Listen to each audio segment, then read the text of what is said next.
Dale, Diego.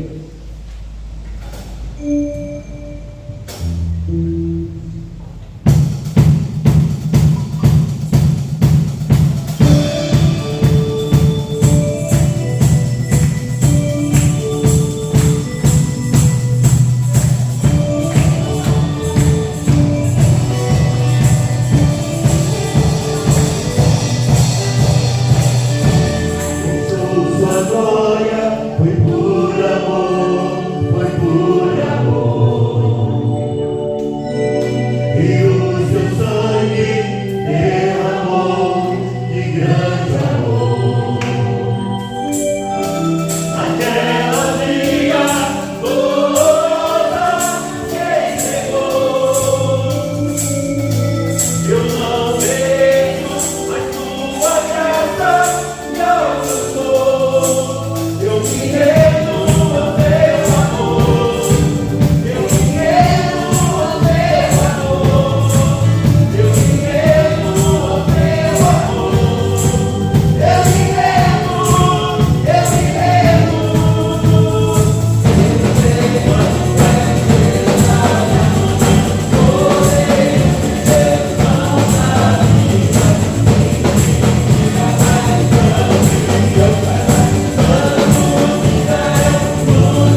Amém? Pode sentar, irmãos. Obrigado. O tema do sermão dessa noite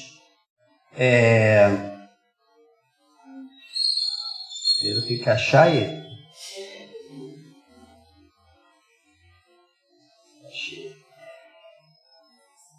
Conhecendo Deus intimamente. Oséias capítulo 6, versículo 3.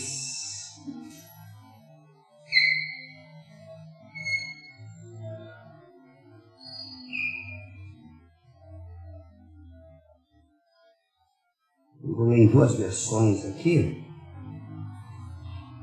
A Almeida, Novo Mundo, diz: então conheçamos e prossigamos em conhecer ao Senhor, a sua saída, como a alva é certa.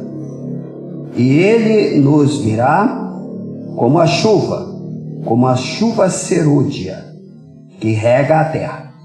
Outra versão que eu estou utilizando, essa é a Almeida corrigida e revisada, diz: conheçamos e prossigamos em conhecer ao Senhor, como a alva será a sua saída, e Ele a nós virá como a chuva serôdia, que rega a terra. Amém? Vou orar mais uma vez. Senhor Deus e Pai, agradecemos ao Senhor este momento que separamos para nos reunirmos como a igreja do Senhor Jesus Cristo.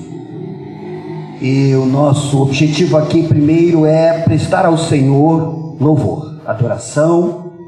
E nós louvamos ao Senhor com os nossos cânticos, reconhecemos a Tua santidade, reconhecemos o Teu amor, a Tua benignidade, bondade para conosco, e a forma como o Senhor tem se revelado na palavra, e isto faz com que o nosso coração se quebrante diante de Ti, e possamos reconhecer-Te da forma devida.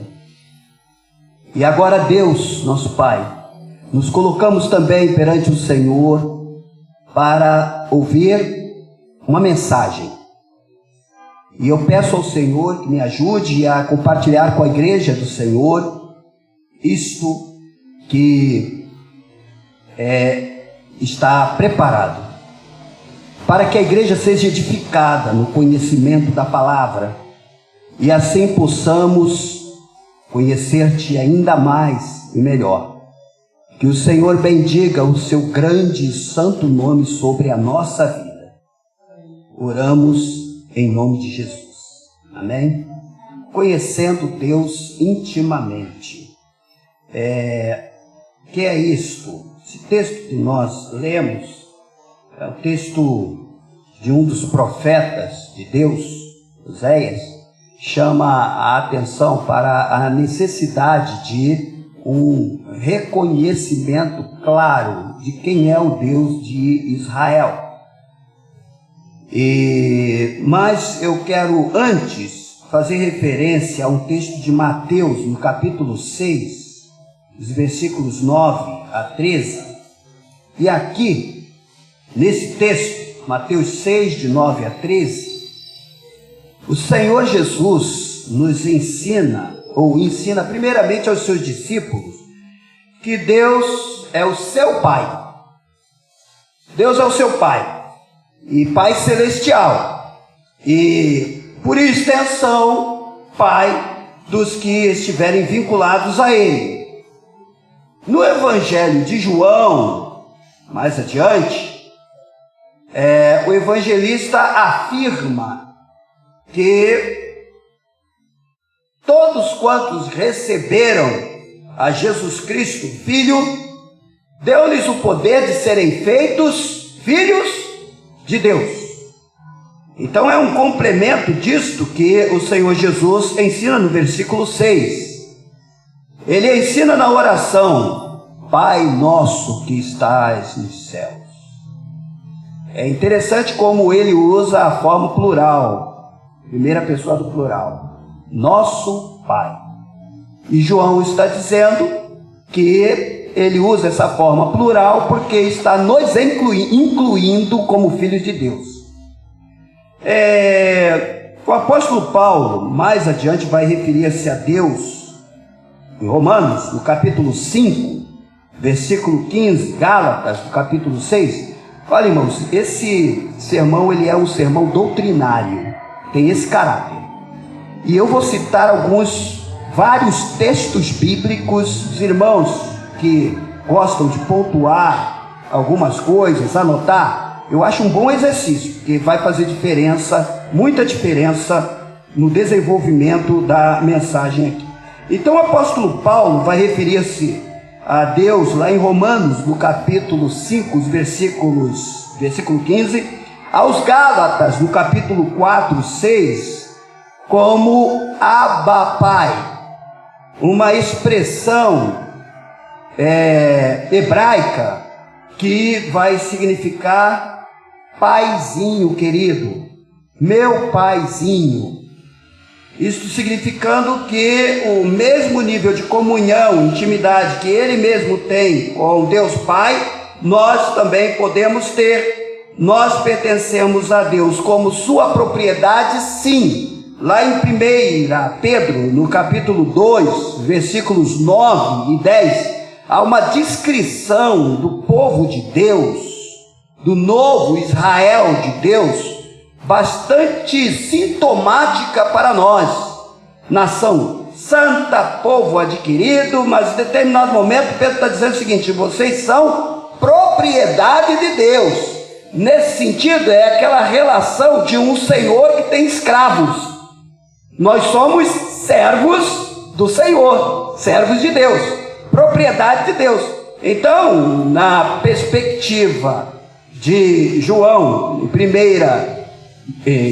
perspectiva de Pedro, essa ideia não anula a ideia de filiação. Muito pelo contrário, quanto mais nós nos reconhecemos como servos do Senhor, tanto mais Ele nos considera como filhos amados. É uma relação bastante interessante. Entretanto, meus irmãos, jamais teremos intimidade com Deus sem conhecê-lo devidamente. E aí a grande pergunta: você conhece Deus?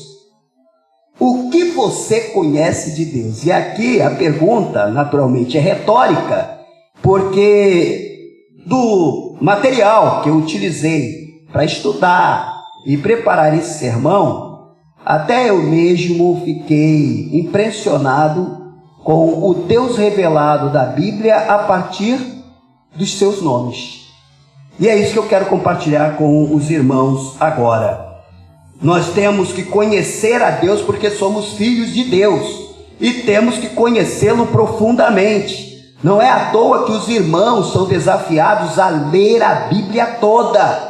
Por quê? Porque é Deus, é revelação de Deus, é Ele se mostrando, deixando bem às claras quem Ele é, como Ele tem se revelado na história, como Ele tem se revelado na palavra e como nós podemos devidamente experimentá-lo na nossa vida de comunhão com Ele. Então, um conhecimento de Deus, esse é o desafio desta noite. O nosso propósito aqui é, à luz da palavra, podermos contemplar o que os nossos olhos e mente podem perceber do Deus Pai que nos adota, a fim de fortalecer ainda mais a nossa fé nele e a nossa esperança a respeito de tudo o que ele nos revela sobre o seu desejo de ser o nosso Pai, porque Deus quer ser nosso Pai.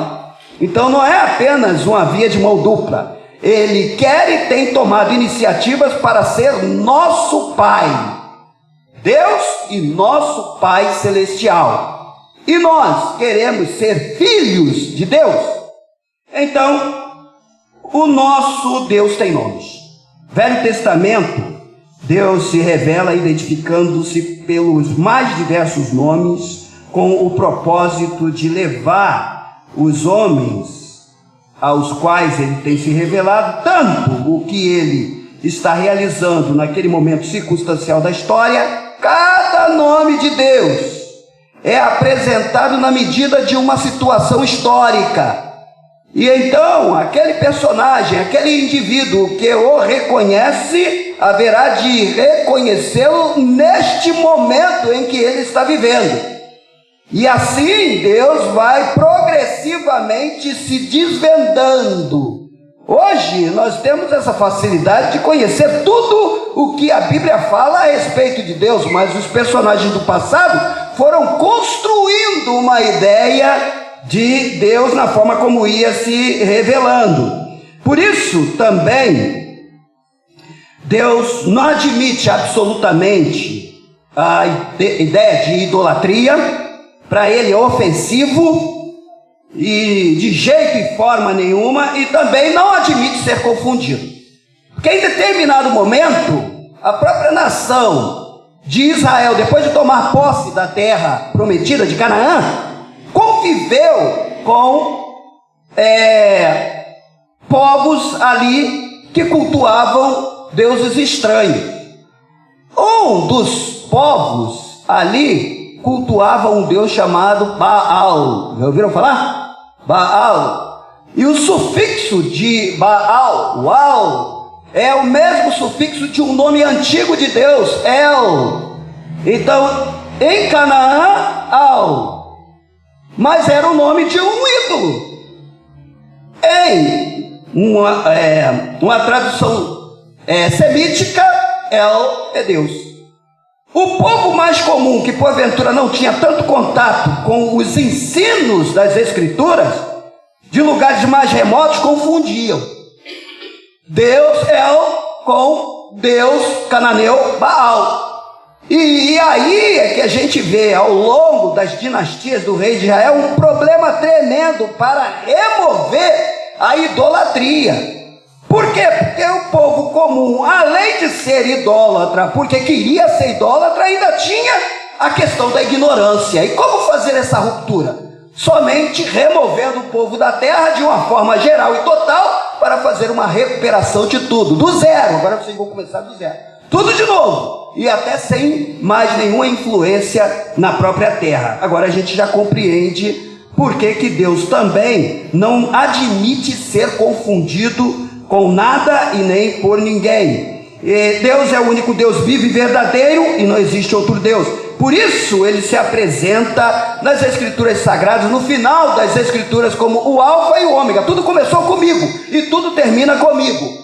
Eu sou Deus e não há outro Deus além de mim. Assim, em todo tempo, ele tem se apresentado para o seu povo, o eterno, aqui como o imutável, não muda jamais.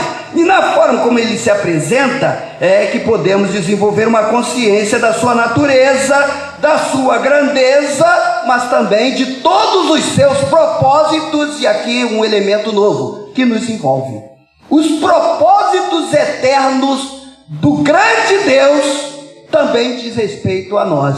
Esta é a maravilha do Evangelho. Deus se torna então agora conhecido pelos seus nomes, e a gente vai gastar aqui um pouco de tempo para reconhecer os nomes de Deus. À luz do hebraico, lá em Gênesis, no capítulo 1, se você quiser ir acompanhando, porque eu vou citar vários textos bíblicos aqui. Em Gênesis 1, Deus é reconhecido como Elohim, e Elohim vai significar esse Deus como o Criador de todas as coisas, nas suas relações com os povos ou nas suas relações cósmicas. Deus se revela então dessa forma como o Elohim. Mas quando se trata das relações pessoais de Deus com o seu povo particular, aquele que ele escolheu para si, ele se chama Yahvé. Yahvé. Mais adiante a gente vai entender a relação de Pai Nosso Celestial com Yahvé. Por quê? Porque Yahvé, ou Jeová, ou Javé, né? É Deus que tem um povo íntimo seu. Ele não se identifica dessa forma tão particular, tão íntima para quem não é povo. seu, para quem não lhe pertence. Então, essa é uma das identificações que nós temos, as mais importantes, mas há outras aqui que nós precisamos também reconhecer. O nome mais comum de Deus, desde o Velho Testamento, pelo qual a Bíblia se refere a Deus, é Adonai. E essa expressão hebraica significa Senhor, ou significa soberano. É daqui que denotamos a ideia do nosso Deus como o Senhor dos senhores, ou acima de toda autoridade, ou de toda autoridade abaixo dele. E ou o Rei dos reis, aquele que é dominador de tudo e de todos.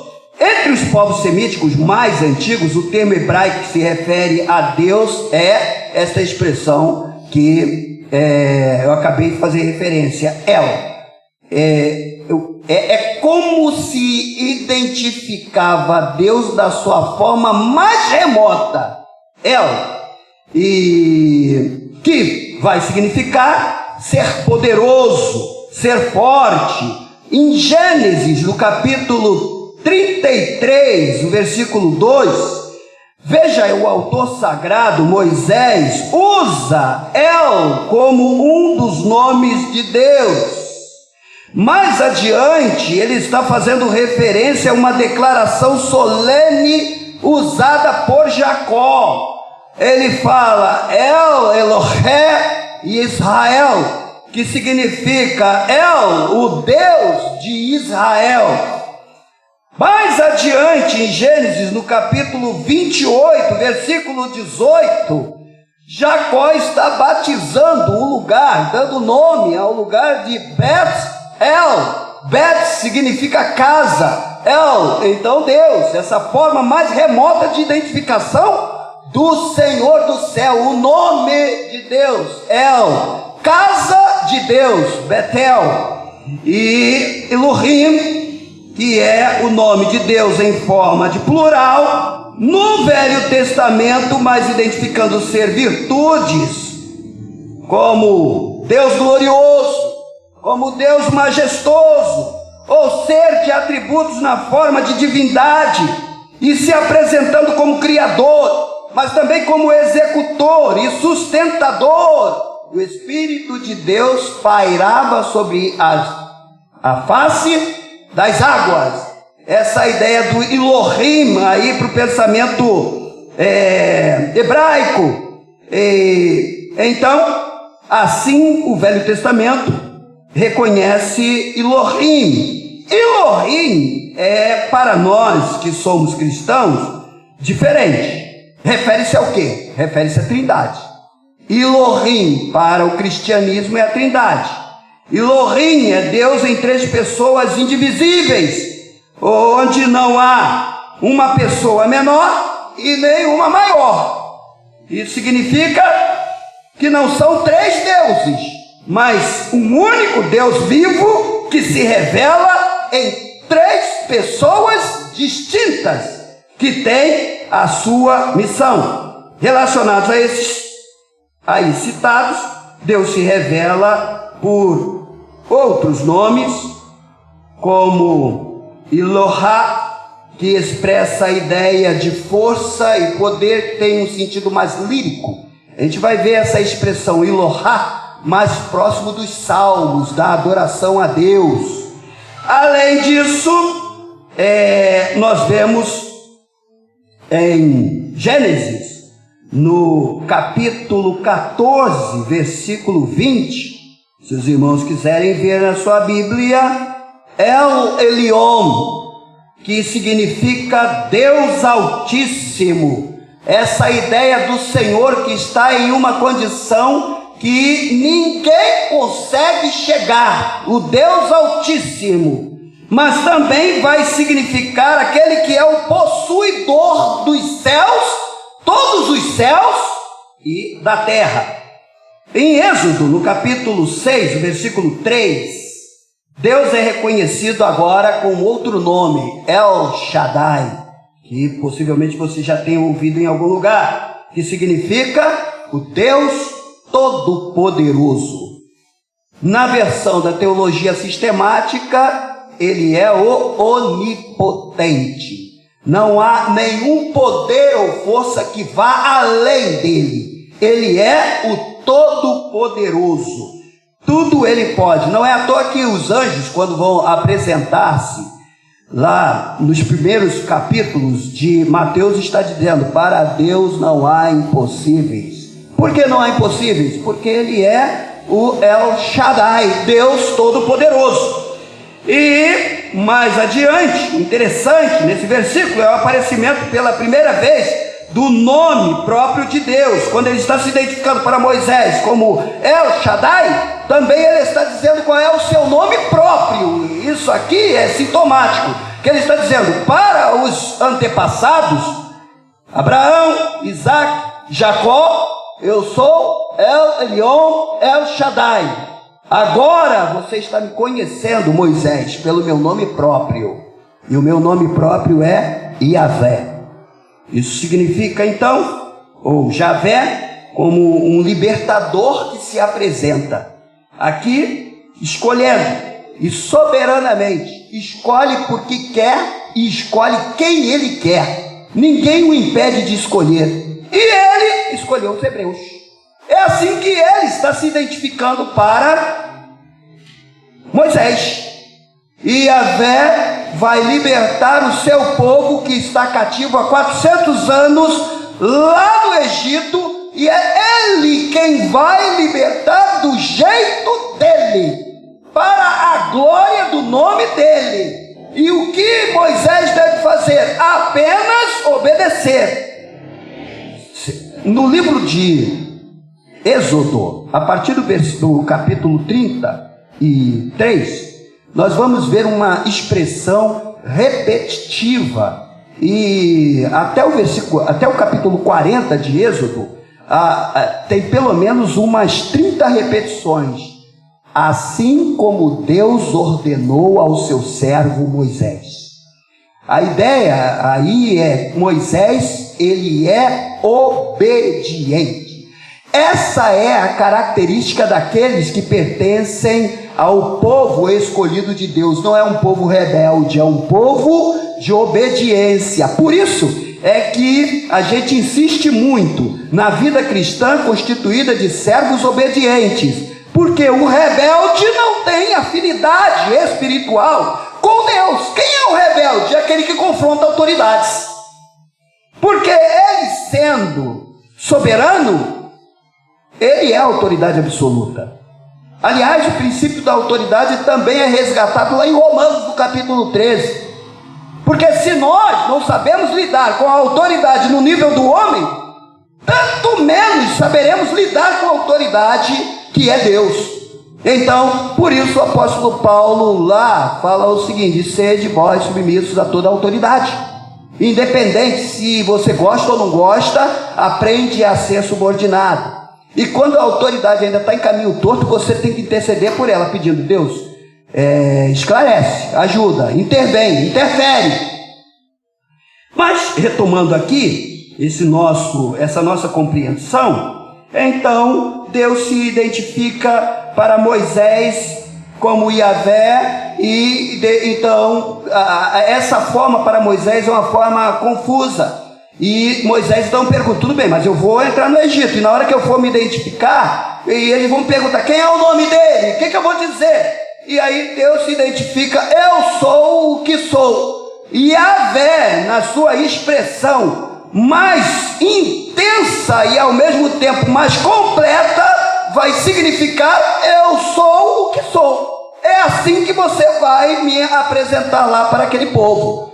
É uma situação que para nossa mente é muito, muito difícil de assimilar, mas é importante, é necessário. Por quê? Porque nós só vamos vê-lo como ele verdadeiramente é depois que passarmos desta vida e entrarmos na eternidade. Então saberemos exatamente o que significa eu sou o que sou. Por um outro lado, a ideia de eu sou o que sou, ou eu sou quem sou, vai significar que ele está em um outro nível. E o eu sou que o próprio Senhor Jesus muitas vezes vai utilizar. Ele está dizendo o quê? Eu sou a porta, eu sou a videira verdadeira, eu sou o caminho, a verdade e a vida, eu sou... Mas o que é aí? Vocês me lembrem aí, eu sou de Jesus.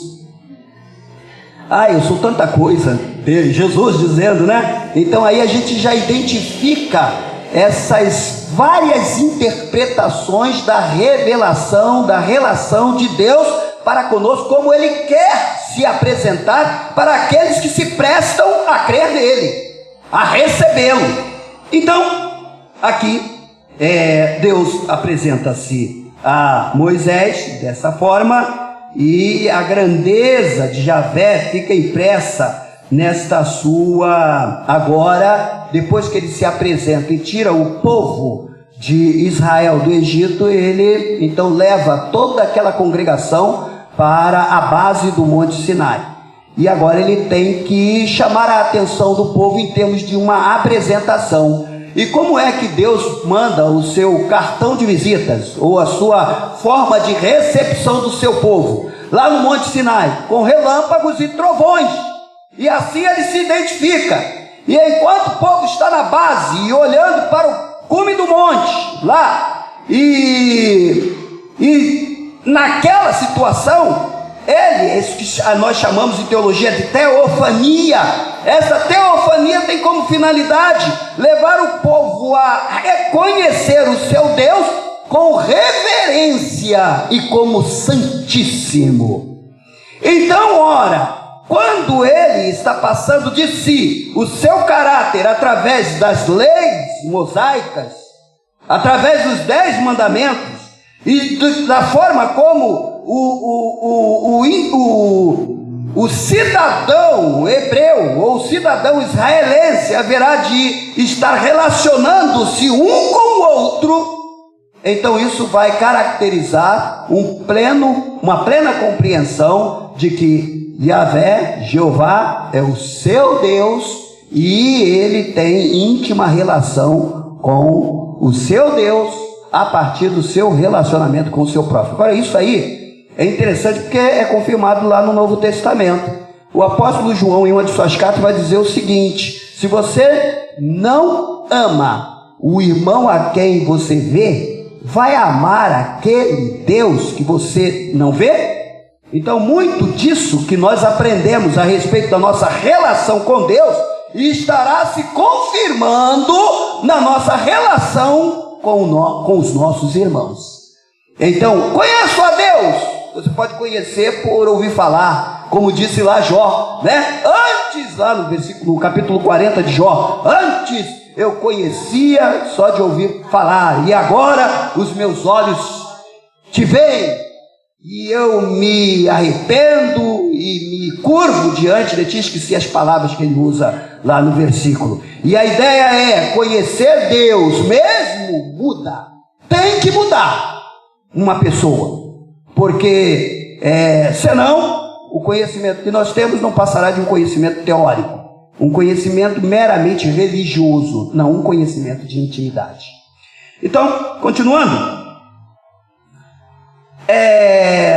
Deus então se manifesta lá no Monte Sinai por trovões e relâmpagos. Mas este nosso Deus, ele é trovões e relâmpagos? Não, aquilo foi só uma representação, chamando a atenção da necessidade de reverência, como disse, e também o que? Reconhecimento de um Deus Santíssimo. Porque para Moisés, lá no capítulo 6 de Êxodo, como é que ele se revelou? Como trovões e relâmpagos? Não, ele se manifestou através de um capim que tu pegava fogo e não acabava de queimar de jeito nenhum. Ficava ali o capim pegando fogo e Moisés estava ali sentando, pastando o seu pequeno rebanho do seu sogro Jetro, e sem perspectiva nenhuma da história. E então, em determinado momento, possivelmente sentado numa pedra dentro de uma caverna ali, se protegendo do sol, ele olha para um pedaço de mato, para o mato, e o mato está pegando fogo, está pegando fogo, está pegando fogo, não consegue. E fala: isso aí é diferente. E então o mato pegou fogo só para chamar a atenção dele. E ele foi chegando perto. Em determinado momento saiu uma voz de dentro do mato que dizia o seguinte: agora fica aí, Se tiver de chegar para cá, tira as sandálias dos seus pés, que agora você está num ambiente santo. Foi assim que Deus se revelou. Diferente da revelação do Sinai. Mais adiante, em outro lugar, em Êxodo, no capítulo 13, versículo 31, nós vemos Deus se apresentando para o seu próprio povo como fogo, a ideia de fogo consumidor. O fogo consumidor, o fogo de Deus, sempre tem esse caráter de juízo de Deus. O fogo de Deus, tem que ter cuidado com isso, né? A linha pentecostal tem um problema seríssimo para resolver quando pede batismo de fogo. Porque batismo de fogo é condenação, é lago de fogo, é juízo.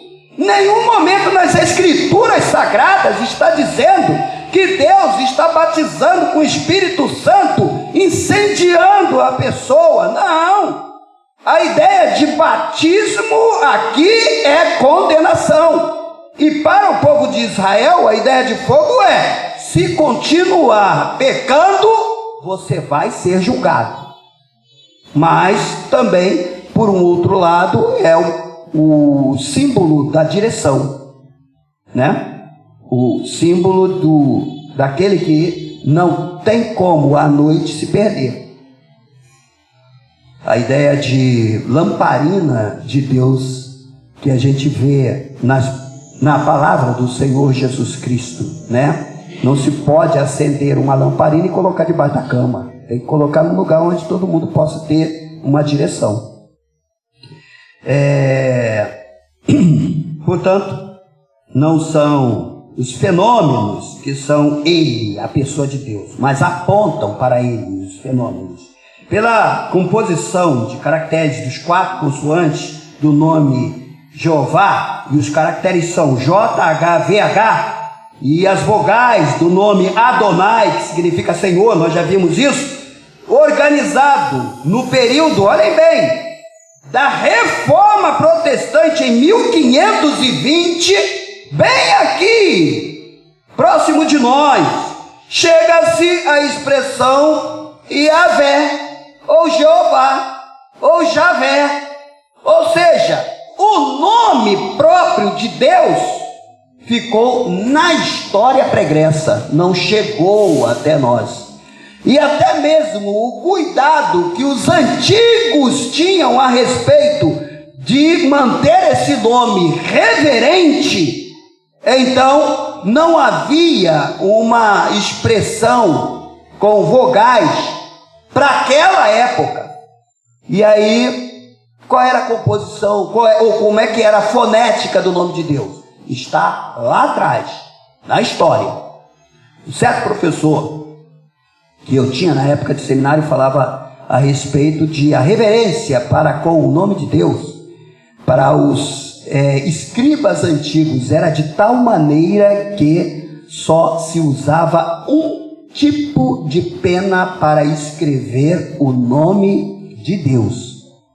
E todo o texto sagrado poderia ser com penas repetidas, mas para o nome de Deus era um tipo específico de pena, para os irmãos terem essa ideia de reverência e cuidado para com o nome particular e pessoal de Deus. Então, a ideia de Jeová é uma coisa muito recente, para cá, para o nosso tempo. Não tem contextura mais lá para trás.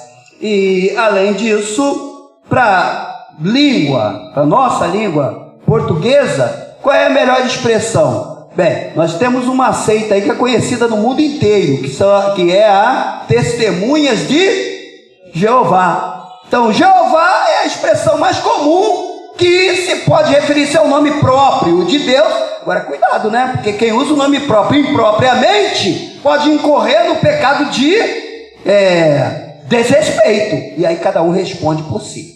Cada um responde por si. É interessante que para os tempos mais antigos o desrespeito era sumariamente julgado e condenado. Por exemplo, a história de Uzá, quando tocou na arca de Deus de forma indevida. Então ele foi sumariamente sentenciado e condenado ali, condenado à morte. Quem o matou? Quem o matou? Foi Davi? Ou foram os sacerdotes? Ou foi algum dos levitas, como Eleazar fez lá na hora que fizeram o bezerro de ouro? Não, absolutamente. Quem matou foi o próprio Deus, lá naquela ocasião. E agora, por que Deus não mata mais sumariamente? Porque o dia de cada um já está contado. Porque a nossa história já está contada. Porque haverá o tempo de juízo eterno. Então, alguns haverão de experimentar o juízo de Deus ainda em vida e nesse tempo. Outros esperarão aquele dia, como é o caso desses que porventura blasfemam o nome de Deus. Então, Yahvé, o Jeová, o termo Jeová Sebaot, que é uma outra expressão, uma outra indicação de nome de Deus, que aparece em 1 Samuel, no capítulo 4, versículo 4, quer anotar, anota. Jeová Sebaot, ou 1 Samuel, capítulo 17, versículo 45, que vai significar o Senhor dos Exércitos. Este nome de Deus é muito comum nos oráculos e nas manifestações dos profetas, quando muitas vezes estão se apresentando ou perante o povo, ou perante os sacerdotes, ou diante dos reis de Israel, e naqueles períodos de conflitos, muitas vezes conflito político, conflito bélico, então agora eles estão apresentando o Deus de Israel como Jeová Zebaot, o Senhor dos Exércitos. E por que assim? Isso vai ser uma tradução mais adiante da Septuaginta para o grego como Kirionton Dunameos, ou Dunameos, que significa o Senhor de todos os poderes, o Senhor Todo-Poderoso, e é o Deus das linhas de batalha de Israel, é o Senhor dos exércitos celestiais. Quando o profeta estava referindo-se a Jeová Sebaot, ele está apontando para o céu. Você consegue contar quantas estrelas tem nos céus? Seus olhos físicos sabem que são inúmeras, porque você não consegue contar. Agora, independente dos seus olhos físicos, ainda há infinitamente outras estrelas que você nunca saberá quantas são. A ideia é os exércitos celestiais, todas as criaturas angelicais que servem a Deus na sua presença e que são incontáveis os seus números. O Senhor dos Exércitos, uma experiência bastante interessante para entender a ideia de Deus, o Senhor dos Exércitos, Jeová Zebaot, é a ideia de Eliseu quando está cercado pelo acampamento dos sírios e ele está aqui e na planície os exércitos dos sírios, que são um número muito, muito grande, assustador, e o seu secretário então vai para ele e diz o seguinte: estamos perdidos. E aí Eliseu chegou e falou aqui assim: coitado, não sabe. Ah, Senhor, ele não vê o que eu vejo, abre os olhos para que ele veja. E então o Senhor abre os olhos de Geazi e ele consegue enxergar, além daquela planície, as montanhas, as cordilheiras que estão atrás daquela planície, e sobre as cordilheiras um exército de anjos que estava ali naquele lugar, por ordem de quem? De Deus. Então eu aprendo uma coisa aqui que para mim é significativa. Há um salmo que diz: e Deus dará ordem aos seus anjos para que os guarde e os livrem. Uma certa vez ouvi uma palestra de um missionário que dizia da operação de anjos entre nós. Há quem não acredite em ministração de anjos de Deus. Eu acredito, e mais dou liberdade aos irmãos para não acreditarem. Aqui não vai uma palavra de qualquer influência. Eu estou dizendo que acredito porque em determinadas situações Deus traz a providência de um lugar aonde você menos espera.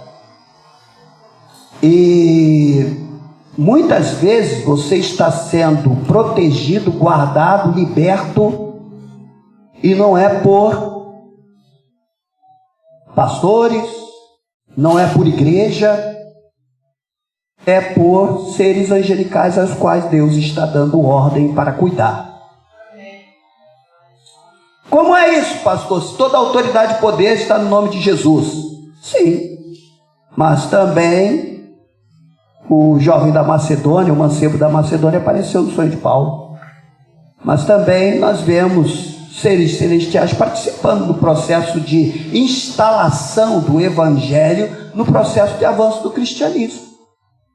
Mas também nós ouvimos histórias de missionários que em determinado momento estavam sem qualquer... Eu tinha um pastor, foi meu professor de seminário, o nome dele era Valdomiro Mota, não sei quem eu já ouviu falar, né? Mas foi um dos grandes missionários da Junta de Missões Mundiais da Convenção Batista Brasileira, foi missionário na Colômbia, naquela época dos movimentos reacionários, muito ligados a Guevara, aquele que foi ditador em Cuba, esqueci o nome do indivíduo, Fidel Castro. A época é do Sendero Luminoso. Já ouviram falar? Grupos terroristas sul-americanos chamados Sendero Luminoso, né? Talvez os mais jovens nunca devam ter ouvido, mas naquela época, década de 60, década de 70, muito comum o que eles faziam.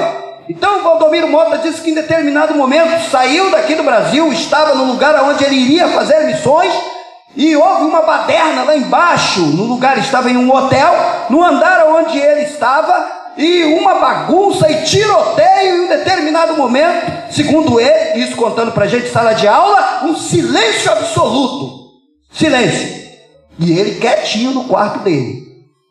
E então, quando ele saiu do quarto no dia seguinte, e foi lá embaixo na recepção, quebrado, ele perguntou pro dono do hotel: o que aconteceu aí? Falaram: Sendero Luminoso.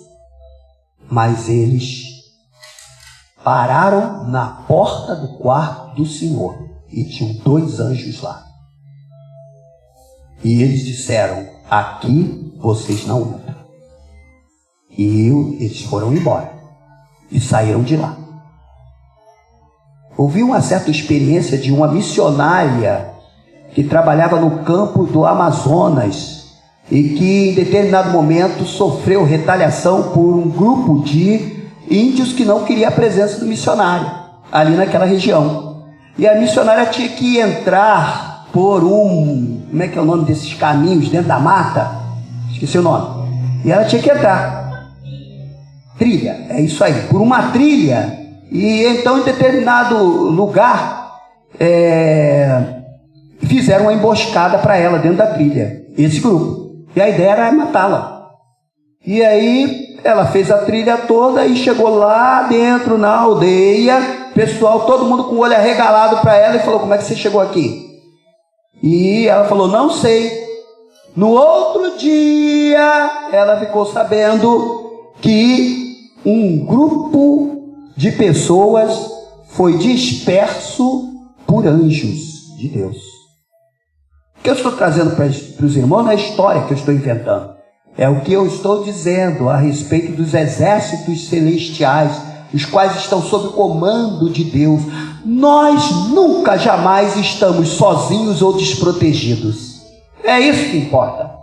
Nunca, em nenhum momento, nós estamos largados a esmo. O Senhor cuida dos seus. O Senhor é o nosso Jeová Zebaoth. É isso. Mais adiante, o Senhor vai também ser reconhecido como o Deus Todo-Poderoso, El Shaddai, e outro nome mais identificado a algumas experiências pessoais dos servos de Deus, como Jeová Nissi, que vai significar o Senhor, nossa bandeira, Jeová Jireh, o Senhor da providência, Jeová Shammah, o Senhor Deus onipresente. Nada está oculto aos seus olhos. Ele é Deus imanente. Não é essa ideia panteísta de que Deus está aqui, Deus está aqui nesse cabo, Deus está nas paredes, nas luminárias. Não! A ideia é que todas as coisas são patentes aos olhos de Deus. Nada está escondido dele. Por isso que a gente tem que ter muito cuidado com as coisas que a gente faz em oculto, pensando que ninguém vê. Ninguém vê, mas Deus vê. Por quê? Porque para ele não há nada que fica oculto. Ele é Deus presente. Essa ideia de Jeová Shammah, Jeová Shalom, é Deus de paz. Jeová Rafá, Deus que sara, Deus que cura. Essas são as identificações que nós temos referentes a Deus na história da revelação bíblica. E agora, fechando esse sermão, Deus quer que o conheçamos como o quê? Especificamente, Deus quer que o reconheçamos como Pai, Pai Celestial. Então vejam como é importante para nós reconhecermos Deus à luz das Escrituras Sagradas, e culmina na forma como Jesus, que é o resplendor da glória de Deus, é Deus conosco, Deus materializado, Deus que se identifica conosco. Ele diz: Deus, o Criador, o Eterno, o Todo-Poderoso, quer agora ser seu Pai. Então, Mateus, capítulo 6, versículo 9 a 13, é assim que Jesus nos apresenta a Ele. Um Pai amoroso, misericordioso, bondoso, um Pai que salva, um Pai que liberta, um Pai que cura, que consola, que dá esperança. Aqui, meus irmãos, aprendemos que independente da nossa pequenez, de sermos carne perecível e da quantidade de pecados que muitas vezes nós temos cometido, Deus ainda se apresenta para nós como Pai Celestial, querendo que nós o recebamos como Pai Celestial. Então, como Pai Celestial, Ele nos admite onde? Em suas moradas eternas. Não é à toa que Jesus está dizendo o seguinte: Pai nosso que estás nos céus. Então, Deus não é Deus de mortos, é Deus de vivo. Deus é o Deus da esperança. Que esperança? A esperança que vai transcender a essa vida, que vai além dessa vida. Então, como Pai Celestial, Ele nos admite nas moradas eternas, onde todas as aflições, todas as nossas fragilidades, toda a nossa fraqueza desta vida estão removidas definitivamente. O Pai Celestial cuidará de cada um dos seus filhos pessoalmente e de toda a sua família como o seu povo escolhido. Por quê? Porque Ele é Pai Celestial e Ele é para nós intimamente Jeová, Yahvé. Conhecemos pelo seu nome próprio, conhecemos com intimidade, conhecemos com oração, conhecemos com a Bíblia, na leitura da Bíblia. Então, Deus é Pai dos salvos em Cristo. Fora de Cristo, Ele não é Pai. Ele não é Pai do diabo, Ele não é Pai dos anjos caídos, Ele não é Pai dos incrédulos, Ele não é Pai de pessoas iníquas. Nenhum filho de Deus terá como morada eterna o inferno. Mas os que jamais foram filhos de Deus também jamais entrarão no seu céu, porque Ele é Pai de filhos também celestiais. E concluindo, meus irmãos, nós temos um Pai Celestial. Nós temos um Pai que é Deus Todo-Poderoso, Deus da cura, Deus da paz, Deus que guerreia por nós, Deus que vai adiante de nós. Ele nos ama de forma que não há palavras que possam descrever o seu amor por nós. É assim que Ele te ama. Deus, então, não é apenas o nosso Deus, como todos os nomes os quais Ele é reconhecido nas Escrituras, mas Ele é nosso Pai Celestial.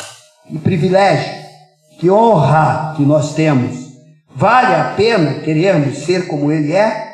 É a pergunta. Eu encerro esse sermão dizendo: vale a pena querermos ser iguais a Jesus? Vale a pena querermos ser santos como é santo o nosso Pai Celestial? vale a pena? Então, vale sim. E por que vale? Vale muito a pena, pois as suas promessas, ainda que muitas delas nossa mente jamais poderia entender aqui nessa terra, estão reservadas para filhos. Nós temos promessas do eterno para nós, que vai além desta vida. Vale a pena. Então, não somos bastardos, nós temos um Pai. Somos filhos de Deus. Portanto, vivamos como tais. E que Deus nos guarde e nos abençoe. Amém.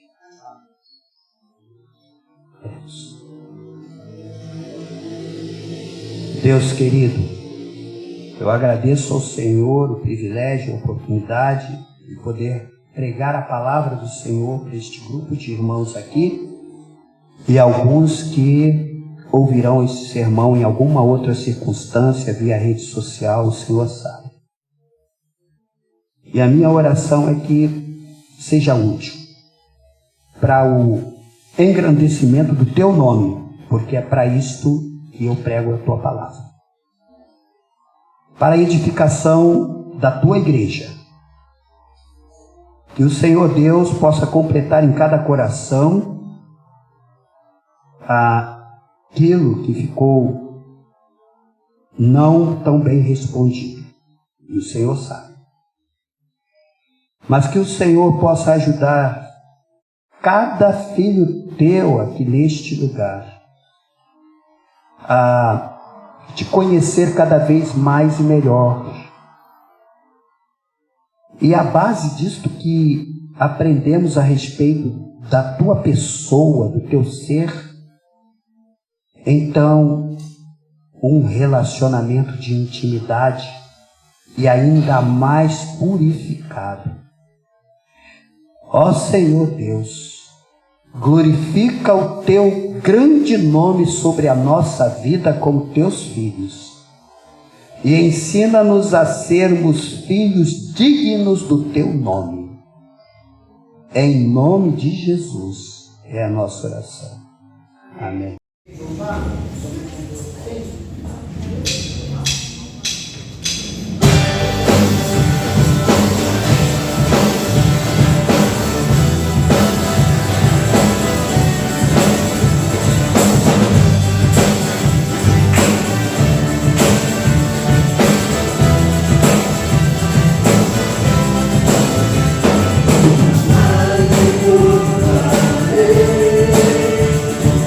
Oh,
culto ao Senhor. Muito obrigado, porque o Senhor Deus falou ao nosso coração eterno.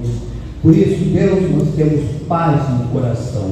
Agora, Senhor, leva-nos para o nosso lugar, sob tua proteção, sob teu cuidado. Nos próximos dias, ainda desta semana, que o Senhor cuide de nós, nos dirija, nos abençoe, nos protege, Senhor Deus. Oramos em nome de Jesus. E que o amor de Deus, o nosso Pai, a graça do nosso Senhor e Salvador Jesus Cristo, a comunhão e as consolações do Espírito Santo, seja sobre o povo de Deus, aqui representado, e sobre a face da terra, hoje e eternamente. Amém. Amém.